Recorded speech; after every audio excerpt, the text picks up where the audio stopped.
Continuous function है तो आपको ये याद रखना है कि आप अगर इस तरह का कोई फंक्शन आ रहा है तो आप कहेंगे कि सब ये कंटिन्यूअस है।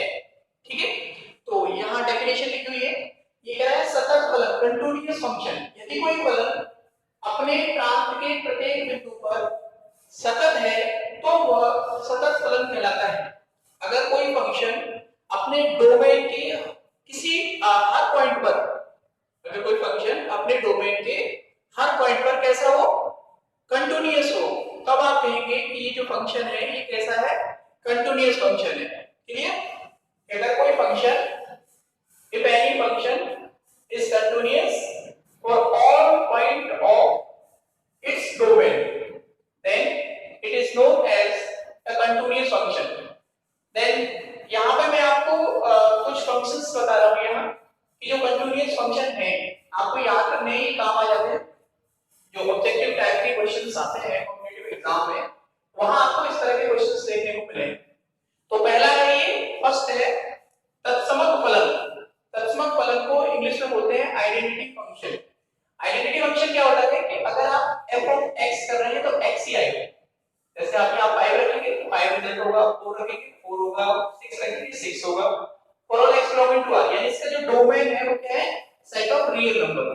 तो ये जो फंक्शन है, जो आइडेंटिटी फंक्शन है, वो अपने डोमेन के हर पॉइंट पर कैसा होता है, कंटीन्यूअस होता है। तो इसलिए जो आइडेंटिटी फंक्शन है वो कैसा है, कंटीन्यूअस फंक्शन। ठीक है, नेक्स्ट है अचर फलन। इसको बोलते हैं इंग्लिश में कांस्टेंट फंक्शन। तो ये जो कांस्टेंट फंक्शन, जैसे आप x को रिप्लेस करोगे किसी से भी, x के प्लेस पर आप कोई भी रियल नंबर पुट करोगे तो वैल्यू हमेशा c आएगी, where c is a constant. यहां c क्या है, एक अचर है। तो जो कांस्टेंट फंक्शन होता है इसका जो डोमेन है वो है सेट ऑफ रियल नंबर। तो ये हर रियल नंबर पर कैसा फंक्शन है, कंटीन्यूअस है। इसलिए आप कांस्टेंट फंक्शन को क्या बोलते हो कि कांस्टेंट जो फंक्शन होते हैं वो हमेशा कंटीन्यूअस फंक्शन होते हैं। क्लियर है ये? तो दो एग्जांपल हो गए। तीसरा है बहुपद फलन, पॉलिनोमियल फंक्शन। ये पॉलिनोमियल फंक्शन है a0 a1x a2x स्क्वायर। ये जो पॉलिनोमियल फंक्शन होता है ये भी क्या होता है, कंटीन्यूअस फंक्शन है। फोर्थ है त्रिकोणमितीय फलन। इसको बोलते हो आप इंग्लिश में ट्रिग्नोमेट्रिक फंक्शन। ट्रिग्नोमेट्रिक फंक्शन जैसे f of x sin x cos x, ये भी कैसे फंक्शन है, कंटीन्यूअस फंक्शन है, सतत फलन है। चरघातांकी फलन, इसको बोलते हो आप एक्सपोनेंशियल फंक्शन। तो जो एक्सपोनेंशियल फंक्शन है वो कैसे लिखा जाता है, fx f of x a to the power x for all a की जो वैल्यू है always c is greater than 0 और x क्या है, सेट ऑफ रियल नंबर। तो जो एक्सपोनेंशियल फंक्शन है ये भी क्या होता है, कंटीन्यूअस फंक्शन होता है। 4 5 6 है लघुगणकीय फलन, लॉगरिथमिक फंक्शन बोलते हैं इसको इंग्लिश में आप। fx log x, या बेस की है। तो जो लॉगरिथमिक फंक्शन होता है वो भी अपने डोमेन में क्या होता है, कंटीन्यूअस होता है। हर पॉइंट पर, डोमेन के हर पॉइंट पर ये कंटीन्यूअस है, इसलिए लॉगरिथमिक फंक्शन को क्या बोलते हैं, कंटीन्यूअस फंक्शन है। अति परवलय फलन हाइपरबोलिक फंक्शंस होते हैं, fx sin hyperbolic x cos hyperbolic x। ये आपने नहीं पढ़ा है हाइपरबोलिक वाला, चलो कोई बात नहीं, आप केवल याद रखो। इसको ऐसे नहीं पढ़ेंगे आप, sin hx ऐसे नहीं पढ़ा जाएगा। कैसे पढ़ोगे इसको, sin हाइपरबोलिक, ये h इसके साथ है, sin हाइपरबोलिक x, ये कहलाएगा cos हाइपरबोलिक x। तो sin हाइपरबोलिक x और cos हाइपरबोलिक x ये दोनों ही कैसे हैं, कंटीन्यूअस फंक्शन। नेक्स्ट है निरपेक्ष मान फलन, इसको बोलते हैं absolute value function. Absolute value function क्या होता है, fx mod x a x plus mod x x minus mod x x into mod x, ये भी क्या है, एक कंटीन्यूअस फंक्शन। तो यहाँ जितने भी एग्जांपल मैंने आपको दिए हैं ये एक टाइप के फंक्शंस हैं जो कैसे हैं, सतत फलन है, यानी कंटीन्यूअस फंक्शन है।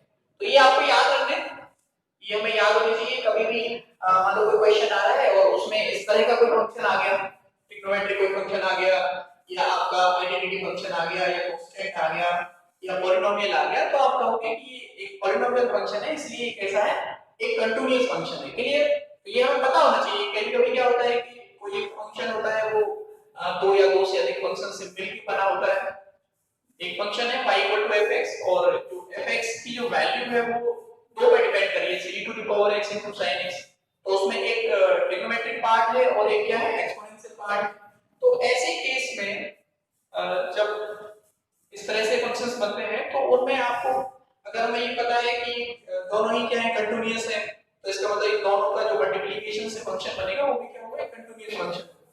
तो ये सारी चीजें अगर आपको डेफिनेशंस क्लियर होती है तो हम क्वेश्चंस को ऑब्जेक्टिव को करने में थोड़ी आसानी होती है। मैंने आपको बता दिया कंटीन्यूअस फंक्शन आप कैसे पहचानेंगे, उसकी ये डेफिनेशन है, आप इसको नोट कर लीजिए और अगर कोई दिक्कत है तो आप मुझे पूछ लेना, वैसे इसको नोट करो और ये सबको याद करना है आप लोगों को, ठीक है?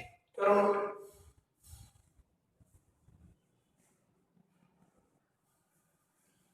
नेक्स्ट है यहाँ पे असतत फलन, डिसकंटीन्यूअस फंक्शंस। अभी मैंने आपको क्या लिखाए थे? Continuous function. अब मैं आपको क्या लिख रहा हूँ? Discontinuous function.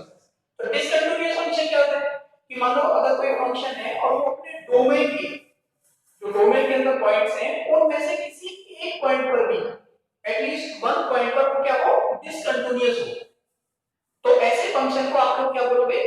Discontinuous function. एक ऐसा फंक्शन यदि कोई फलन अपने टांग के प्रत्येक बिंदु पर सतत नहीं है, एटलीस्ट वन पॉइंट ऐसा जरूर होना चाहिए, कम से कम एक बिंदु ऐसा होना चाहिए जिस पर कि वो सतत ना हो, यानी कंटीन्यूअस ना हो, तब आप क्या कहेंगे कि वो जो फलन है वह क्या कहलाता है? असतत फलन कहलाता है, उसको बोलते हैं कि डिसकंटीन्यूअस फंक्शन।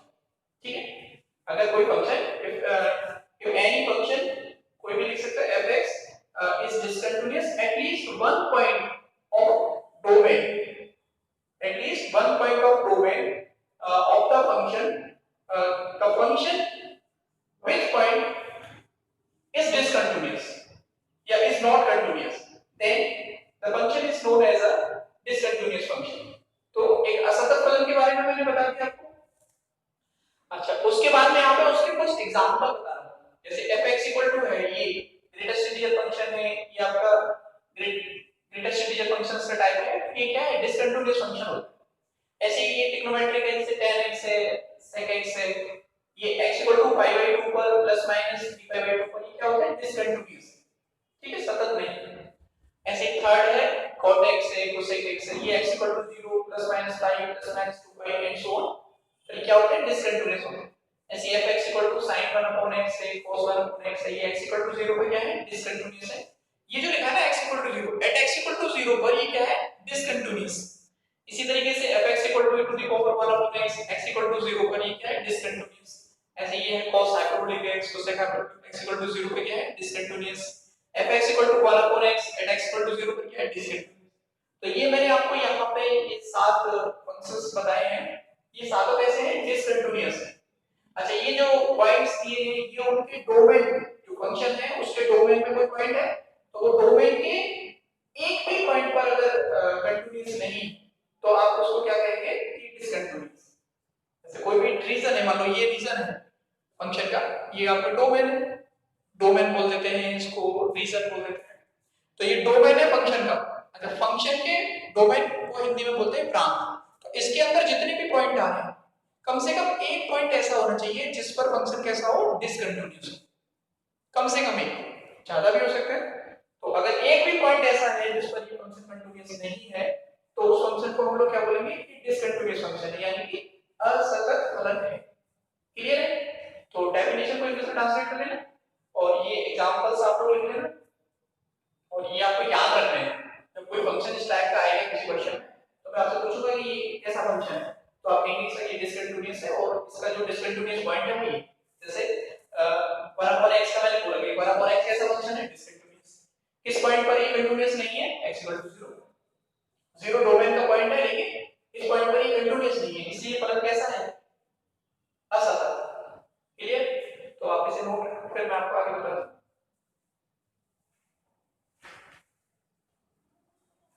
कंटिन्यूटी में नेक्स्ट देखिए आप, विभिन्न प्रकार की असततता, डिफरेंट काइंड ऑफ डिसकंटिन्यूटी। मतलब डिसकंटिन्यूअस तो है फंक्शन, लेकिन वो किस काइंड का डिसकंटिन्यूअस? अच्छा, कंटिन्यूअस की जो डेफिनेशन है उसमें क्या है कि अगर left hand limit right hand limit के इक्वल हो जाए और आप जिस पॉइंट पर कंटिन्यूटी चेक कर रहे हो उस पॉइंट पर फंक्शन की वैल्यू के इक्वल हो जाए, left hand limit, right hand limit, और x इक्वल टू मान लो a पॉइंट है, तो a पॉइंट पर फंक्शन की वैल्यू f ऑफ a, ये तीनों इक्वल है, तो आप कहोगे कि x इक्वल टू a पर फंक्शन कैसा है? कंटीन्यूअस। अच्छा, डिसकंटीन्यूअस में क्या होगा? चाहे तो लेफ्ट हैंड लिमिट डिफाइन ना हो, चाहे राइट हैंड लिमिट डिफाइन ना हो, चाहे left hand limit right hand limit के इक्वल ना हो, या फिर अगर लेफ्ट हैंड लिमिट और राइट हैंड लिमिट इक्वल है तो f की जो फंक्शन की जो वैल्यू है x इक्वल टू a पर वो उसके इक्वल ना हो, इनमें से कोई एक कंडीशन बन जाए, चाहे तो लेफ्ट हैंड लिमिट डिफाइन ना हो, चाहे राइट हैंड लिमिट डिफाइन ना हो, चाहे दोनों ही डिफाइन ना हो, चाहे left hand limit right hand limit के इक्वल ना हो, चाहे left hand limit right hand limit equal हो, लेकिन जो फंक्शन की उस पॉइंट पर वैल्यू है उसके इक्वल ना हो। इन सभी टाइप में जो फंक्शन होगा वो कैसा होगा, डिसकंटीन्यूअस होगा।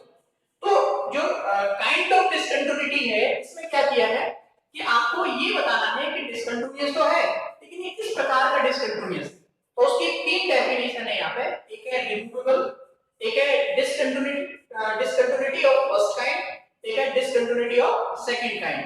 तो जो रिमूवेबल डिसकंटिन्यूटी है उसमें क्या होता है कि अगर left hand limit right hand limit की इक्वल हो जाए लेकिन x इक्वल टू a पर जिस पॉइंट पर आप कंटिन्यूटी चेक कर रहे हो उस पॉइंट पर जो फंक्शन की वैल्यू उसके इक्वल ना हो, तब भी फंक्शन कैसा होगा, डिसकंटीन्यूअस होगा। लेकिन ये किस प्रकार का डिसकंटीन्यूअस होगा, वो है यहाँ पे संशोधन योग्य असततता, इसको बोलते हैं रिमूवेबल डिसकंटीन्यूटी। क्लियर? अच्छा, सेकंड में क्या है, तो सेकंड डेफिनेशन, अगर लेफ्ट हैंड जो लिमिट है वो राइट हैंड लिमिट के इक्वल ना हो तो भी डिसकंटीन्यूअस है। तो इस टाइप की जो डिसकंटीन्यूटी है उसको क्या बोलेंगे आप, प्रथम प्रकार की असततता, प्रथम प्रकार की असततता, डिसकंटीन्यूटी ऑफ फर्स्ट काइंड। अगर left hand limit right hand limit के इक्वल नहीं है तो क्या कहलाएगा, डिसकंटीन्यूटी ऑफ फर्स्ट काइंड। अच्छा, थर्ड पॉइंट क्या है, अगर left hand limit right hand limit या दोनों क्या हो, अस्तित्व ना हो, या ना लेफ्ट हैंड लिमिट का अस्तित्व हो अथवा मान लो राइट हैंड लिमिट का अस्तित्व ना हो, या दोनों का ही अस्तित्व ना हो। अस्तित्व मतलब दोनों एग्जिस्ट ना करें, कोई यूनिक वैल्यू ना आए। तो लेफ्ट हैंड, इसको मैं बोल रहा हूं डिफाइन ना हो, लेफ्ट हैंड लिमिट डिफाइन ना हो, चाहे राइट हैंड लिमिट डिफाइन ना हो, चाहे दोनों ही डिफाइन ना हो, तो भी डिसकंटीन्यूअस होगा फंक्शन। और इस टाइप की जो डिसकंटीन्यूटी है इसको आप लोग क्या बोलेंगे, द्वितीय प्रकार की असततता, डिसकंटीन्यूटी ऑफ सेकंड काइंड। क्लियर? तो तीनों पॉइंट जो मैं बता रहा था उसके हिसाब से डिसकंटीन्यूटी को तीन पार्ट में डिवाइड कर दिया। प्रथम है रिमूवेबल, जिसमें क्या होता है, left hand limit right hand limit के इक्वल होती है लेकिन उस पॉइंट पर जिस पर आप कंटिन्यूटी चेक कर रहे हैं उस पॉइंट पर जो फंक्शन की वैल्यू उसके इक्वल नहीं होती। दूसरी है discontinuity of first kind. First kind में क्या होगा कि लेफ्ट हैंड लिमिट जो है वो राइट हैंड लिमिट के इक्वल नहीं होगी, तो उसको बोलेंगे कि डिसकंटिन्यूटी ऑफ फर्स्ट काइंड है। डिसकंटिन्यूअस तो है ही लेकिन किस काइंड का है, फर्स्ट काइंड का। अच्छा, थर्ड पॉइंट में क्या होता है, चाहे तो लेफ्ट हैंड लिमिट डिफाइन ना हो, चाहे राइट हैंड लिमिट डिफाइन ना हो, चाहे दोनों ही डिफाइन ना हो, दोनों का अस्तित्व ना हो, तो आप उसको क्या बोलेंगे, द्वितीय प्रकार की असततता, यानी discontinuity of second kind. Clear? तो डिसकंटिन्यूटी के काइंड को तीन टाइप से या तीन भाग में अलग-अलग डिवाइड किया है और ये मैंने आपको तीनों बता दी है, तो इनको आप याद कर लें। अगर आपसे पूछ रहा है कि बताओ भाई डिसकंटिन्यूअस है किस काइंड का है, किस प्रकार का है, तो आप बता देंगे तीनों में से जो भी हो। क्लियर? तो यहां पर मैं आपको सारी डेफिनेशन जो कंटिन्यूटी से रिलेटेड है वो आपको बता चुका हूं। जो कंटीन्यूअस फंक्शंस होते हैं, स्टैंडर्ड कंटीन्यूअस फंक्शंस, उनके बारे में बता चुका हूं और जो स्टैंडर्ड डिसकंटीन्यूअस फंक्शंस हैं उनके बारे में मैंने आपको बता दिया। उसके बाद मैंने काइंड ऑफ डिसकंटीन्यूटी आपको बता दी कि असततता कितने प्रकार की होती है। अच्छा, इसके बाद यहां तक जो काम है आपका वो एक्सरसाइज 6.1 का। अब आप पढ़ेंगे एक्सरसाइज 6.2। तो एक्सरसाइज 6.2 में हम लोग क्या पढ़ेंगे, डिफरेंशिएबिलिटी। यहां तक काम किसका हो गया, यहां तक काम हो गया सतत, यानी कंटीन्यूअस का सततता। और अब आप क्या पढ़ेंगे, अवकलनीयता, डिसकंटिन्यूटी। तो डिसकंटिन्यूटी की पहले आप डेफिनेशन पढ़ेंगे कि का फंक्शन डिफरेंशिएबल है या नहीं, आप पढ़ेंगे हम डिफरेंशिएबिलिटी। अवकलनीयता, फलन अवकलनीय है या नहीं है, अगर अवकलनीय है तो क्या कंडीशन को फॉलो करेगा, ठीक है, तो उसके बारे में पढ़ेंगे, उसकी डेफिनेशन पढ़ेंगे, फिर उससे रिलेटेड क्वेश्चंस करेंगे। तो एक्सरसाइज जो 6.2 है उसमें हमें क्या पढ़ना है, अवकलनीयता के बारे में पढ़ना, ठीक है। यहां तक हमने क्या पढ़ा है, सततता के बारे में, कंटिन्यूटी के बारे में। तो यहां तक का काम सब बच्चे पेयर कॉपी में आप कंप्लीट कर लीजिए और जो अवकलनीयता है वो मैं आपको स्टार्ट करता हूं, उसकी डेफिनेशन बताऊंगा, फिर उससे रिलेटेड प्रॉब्लम्स कैसे होती है और आप प्रॉब्लम्स को कैसे सॉल्व करें, ठीक है। और यहां तक अगर कोई काम को आप कंप्लीट करो इसको।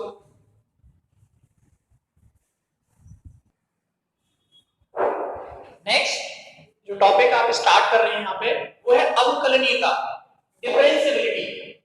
अभी आपने क्या पढ़ा था? कंटिन्यूटी, सततता। अब आप पढ़ रहे हैं अवकलनीयता। अगर कोई फंक्शन y = f है, किसी पॉइंट x = c पर अवकलनीय फलन होगा, तो कब होगा अवकलनीय?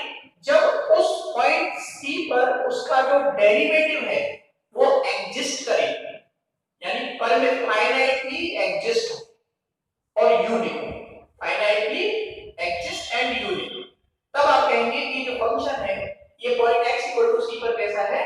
डिफरेंशिएबल है। ठीक है, तो अवकलनीय कहलाता है यदि x = c पर इसका अवकल गुणांक परिमित हो तथा इसका अस्तित्व फाइनाइट हो और एग्जिस्ट, यूनिक वैल्यू आनी चाहिए उससे। अच्छा, जो बात मैंने यहाँ पे बोली है अवकल गुणांक, इसको बोलते हैं डेरिवेटिव। तो डेरिवेटिव को आप यहाँ कैसे लिखते हो? जैसे फंक्शन f(x) का डेरिवेटिव हमें निकालना है, तो या तो आप ऐसे लिखेंगे, नोटेशन है ये d/dx, ये डेरिवेटिव कहलाएगा आपका, और किस पॉइंट पर है ये? x = c, ऐसे लिख देते हैं। कई बार कई बुक्स में आपको ऐसे लिखा मिल जाए ये फंक्शन का डेरिवेटिव, कई बार ऐसे भी लिखा मिल जाएगा आपको f'(c), ये भी डेरिवेटिव है। ठीक है, या फिर आप इसको फॉर्मूले के रूप में, जब फॉर्मूले की फॉर्म में लिखते हो तो इससे लिखा जाता है limit x tends to c f(x) minus f of c divided by x minus c। ये सब क्या है? ये तो नोटेशन है, ये सब नोटेशन, ये फॉर्मूला यूज करते हैं डेरिवेटिव निकालने के लिए। तो ये डेरिवेटिव को रिप्रेजेंट कर, ये जो डेरिवेटिव निकल के आ रहा है limit x tends to c पर f(x minus fc upon x minus c) को जब आप कैलकुलेट करोगे, सॉल्व करोगे, तो जो रिजल्ट आएगा वो क्या होना चाहिए? परिमित होना चाहिए, यानी फाइनाइट होना चाहिए, कोई एक मान होना चाहिए 5 7 10 जो भी है, और उसका अस्तित्व एग्जिस्ट करना चाहिए। ऐसा नहीं हो कि लिमिट एग्जिस्ट ही नहीं हो, डज नॉट एग्जिस्ट का केस बोल रहा हूं, तो भी आप कहेंगे कि ये फंक्शन जो है वो x = c पर डिफरेंशिएबल नहीं। तो अगर अवकल गुणांक परिमित रूप से विद्यमान है और अस्तित्व में है, फाइनाइटली एग्जिस्ट है और यूनिक है डेरिवेटिव, तब आप कहेंगे कि जो फंक्शन है वो x = c पर कैसा है? डिफरेंशिएबल है, यानी अवकलनीय है। अच्छा, आप लोग यहाँ पर जो क्वेश्चंस करेंगे, बुक में जितने भी प्रॉब्लम्स हैं हमारी एक्सरसाइज 6.2 के जितने एक्सरसाइज के क्वेश्चंस हैं, एग्जांपल हैं, उनको कैसे सॉल्व करेंगे? अच्छा, जब आप कंटिन्यूटी के क्वेश्चन करते हो तो आप क्या करते हो? लेफ्ट हैंड लिमिट निकालते हो, राइट हैंड लिमिट निकालते हो, और जिस पॉइंट पर आप कंटिन्यूटी चेक कर रहे हो उस पॉइंट पर फंक्शन की वैल्यू निकालते हो। अगर ये तीनों इक्वल हो जाते हैं तो आप कहते हो कि सब फंक्शन कैसा है? कंटीन्यूअस है। तो ऐसे यहाँ पे कुछ करना पड़ेगा।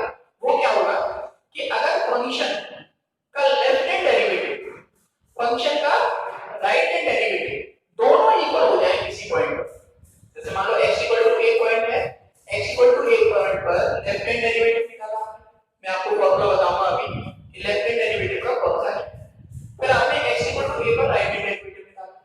अगर इन दोनों डेरिवेटिव की जो वैल्यू है वो क्या है? इक्वल है, समान है, बराबर है, तब आप कहोगे कि ये जो फंक्शन है ये कैसा है? इस पॉइंट पर अवकलनीय है, यानी डिफरेंशिएबल है। क्लियर? ये कह रहा है फलन f(x) * c पर अवकलनीय कहलाता है। The function f(x) is differentiable eight x = c। कब कहलाएगा? जब लेफ्ट हैंड डेरिवेटिव किसके इक्वल हो जाए? Right hand derivative. ठीक है, left hand derivative right hand derivative के इक्वल हो जाए। अच्छा, लेफ्ट हैंड डेरिवेटिव को कई बार बुक्स में ऐसे लिख देते हैं f', जिस पॉइंट पर ले रहे हो वो पॉइंट आ जाए। राइट हैंड डेरिवेटिव को नोटेशन में ऐसे भी लिखा जा सकता है, r लिख दिया उसके आगे ऐसे, ये भी राइट हैंड डेरिवेटिव है, और करके लिख लेंगे इसको।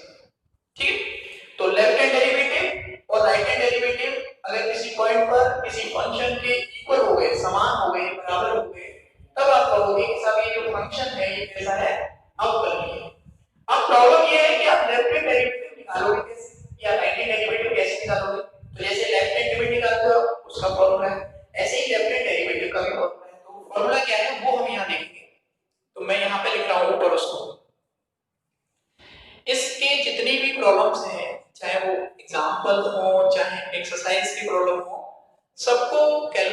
करने का जो तरीका है वो एक ही रखना है। जैसे हमने कंटिन्यूटी में रखा है, एक ही मेथड रखा है सब में, केवल फंक्शन चेंज हुआ है, बार-बार लिमिट अलग लगा रही है। ऐसे ही यहाँ पे फंक्शन चेंज होगा, डेरिवेटिव अलग लगाएंगे, लेकिन जो तरीका है, जो मेथड है, जो मैं आपको बताऊंगा, आपको हर क्वेश्चन में वही अप्लाई करना है। तो लेफ्ट हैंड डेरिवेटिव का फॉर्मूला क्या होता है? लेफ्ट हैंड डेरिवेटिव, इसको याद रखना फॉर्मूले को। लेफ्ट हैंड डेरिवेटिव का फॉर्मूला है limit h tends to 0 f of c point पर ले रहे हो तो c minus h minus f of c divide minus h। ये आपको याद करना है। जब आप कोई डेरिवेटिव सॉल्व करोगे लेफ्ट हैंड डेरिवेटिव किसी फंक्शन के लिए, तो आपको इस लिमिट को यूज करना है। ठीक है, ये हमें याद होना चाहिए। और राइट हैंड डेरिवेटिव के लिए क्या यूज करेंगे? Right hand derivative. Right hand derivative के लिए होता है limit h tends to 0 f of x plus h minus x के प्लेस पर c पॉइंट ले लो, c plus h minus f of c divide by h, which is left hand derivative. तो ये है आपका लेफ्ट हैंड डेरिवेटिव और ये है राइट हैंड डेरिवेटिव। अगर ये दोनों डेरिवेटिव क्या हो गए? इक्वल हो गए, तो फंक्शन कैसा हो जाएगा? डिफरेंशिएबल हो जाएगा, अवकलनीय है। तो लेफ्ट हैंड डेरिवेटिव के लिए आपको इस लिमिट को यूज करना है और राइट हैंड डेरिवेटिव के लिए आपको इस लिमिट को यूज करना है। ठीक, इसके बाद में यहाँ पे आपको एक नोट पॉइंट लिखाऊंगा, उसमें क्या बताऊंगा मैं आपको कि अगर कोई फंक्शन किसी पॉइंट पर अवकलनीय है, ठीक है, डिफरेंशिएबल है, तो वो फंक्शन उस पॉइंट पर कंटीन्यूअस होगा निश्चित। लेकिन अगर कोई फंक्शन किसी पॉइंट पर कंटीन्यूअस है तो वो उस पॉइंट पर डिफरेंशिएबल हो, ये जरूरी नहीं, ये आवश्यक नहीं। हो भी सकता है डिफरेंशिएबल और नहीं भी हो सकता। तो इसका मतलब ये हुआ कि जो कंटिन्यूटी है, continuity is a necessary condition for differentiability. अगर कोई फंक्शन डिफरेंशिएबल होगा तो कंटीन्यूअस जरूर होगा।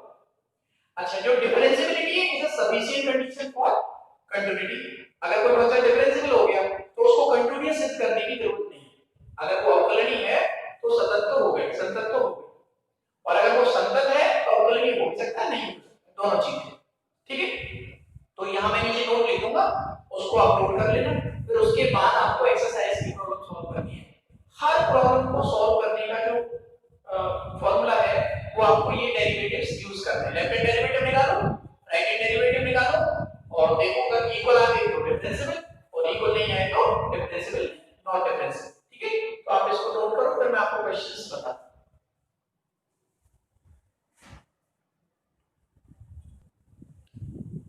एक्सरसाइज है 6.2, उससे ऊपर मैंने आपको एक नोट लिखा है जो मैं अभी बता रहा था ना, वही प्रत्येक अवकलनीय फलन संतत होता है। ठीक है, every differentiable function is continuous always. दूसरा है परंतु बट प्रत्येक संतत फलन अवकलनीय हो ये आवश्यक नहीं, but every differentiable function, every continuous function is differentiable, may be differentiable और नॉट, मतलब हो भी सकता है डिफरेंशिएबल और नहीं। जो सतत फलन होता है वो डिफरेंशिएबल हो भी सकता है, नहीं हो सकता, ये जरूरी नहीं कि होगा। ठीक है, ये दोनों पॉइंटों को आप लोग याद रखेंगे। फिर एक्सरसाइज है 6.2, उसका क्वेश्चन नंबर है फर्स्ट। ये कह रहा है प्रूफ कीजिए कि x के प्रत्येक मान, हर वैल्यू के लिए, प्रत्येक मान मतलब हर रियल नंबर के, या जितने भी फंक्शंस हैं इस क्वेश्चन में, उनका जो डोमेन है वो सेट ऑफ रियल नंबर के लिए अवकलनीय है। पहला है तत्समक फलन, वैसे मैंने आपको लिखा है, फिर भी आपको इसे यहां प्रूव करना है कि ये एक आइडेंटिटी फंक्शन है, तत्समक फलन है, और आपको बताना है कि ये अवकलनीय फलन है किस पर? हर रियल नंबर पर। तो आप क्या करेंगे, कोई भी एक आर्बिट्रेरी रियल नंबर ले लेंगे। जैसे मैंने मान लिया कि एक x = a एक स्विच वास्तविक संख्या है, अब वो कुछ भी हो सकता है, small a b any arbitrary real number. उस a पर आपको लेफ्ट हैंड डेरिवेटिव निकालना है, उस a पर राइट हैंड डेरिवेटिव निकालना है। अगर डेरिवेटिव सेम आ रहा है तो इसका मतलब a को आप चेंज भी करोगे तो भी क्या होगा, सेम आएगा डेरिवेटिव। तो इसलिए हर रियल नंबर का जो डेरिवेटिव है वो इक्वल होंगे, इसलिए फंक्शन कैसा हो जाएगा, डिफरेंशिएबल। तो इसका सॉल्यूशन देखो फर्स्ट का, एक मैं बता रहा हूं, एक लोग आप करके देखना है क्वेश्चन से। तो ये तो फंक्शन हो गया जो गिवन है आपको। हम अपनी तरफ से कोई पॉइंट मान लेते हैं, हमने सपोज कर लिया लेट x = a, ये कोई भी एक रियल नंबर है, एनी रियल नंबर है कोई, आप लिख देना इसके आगे, माना x इक्वल टू a एक स्वेच्छ वास्तविक संख्या है, या let x equal to a be any arbitrary real number. ये लिखना चाहो तो नहीं ऐसे लिख सकते। अब आप इस पॉइंट पर आपको इसका क्या निकालना है, पहले लेफ्ट हैंड डेरिवेटिव। तो फॉर्मूला क्या होता है लेफ्ट हैंड डेरिवेटिव का? लेफ्ट हैंड डेरिवेटिव का फॉर्मूला मैंने आपको भी बताया था, limit h tends to 0 f of a minus h minus f of a divide by minus h। अब देखो इसमें वैल्यू रखेंगे आप, limit h tends to 0 a minus h, आपको x के प्लेस पर, ये जो x है इस x के प्लेस पर क्या पुट करना है, a माइनस h। तो यहाँ पे क्या हो जाएगा a माइनस h। ध्यान से समझने की कोशिश करना। तो ये f ऑफ a, तो यहाँ x के प्लेस पर a रखोगे तो यहाँ पे a रखना पड़ेगा। तो f of a equal to क्या आ जाएगा a, ये आ जाएगा डिवाइड माइनस h। a से a कैंसिल हो जाएगा, माइनस h ऊपर है माइनस h नीचे कैंसिल हो जाएगा, कितना आ जाएगा ये 1 आ जाएगा। ये आपका आ गया लेफ्ट हैंड है।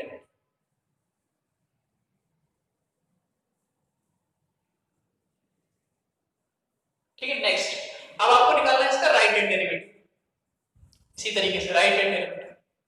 अच्छा, राइट हैंड डेरिवेटिव का फॉर्मूला अभी मैंने आपको लिखा था, लिमिट क्या है, limit h tends to 0 f of बोलो a plus h minus f of a divide h।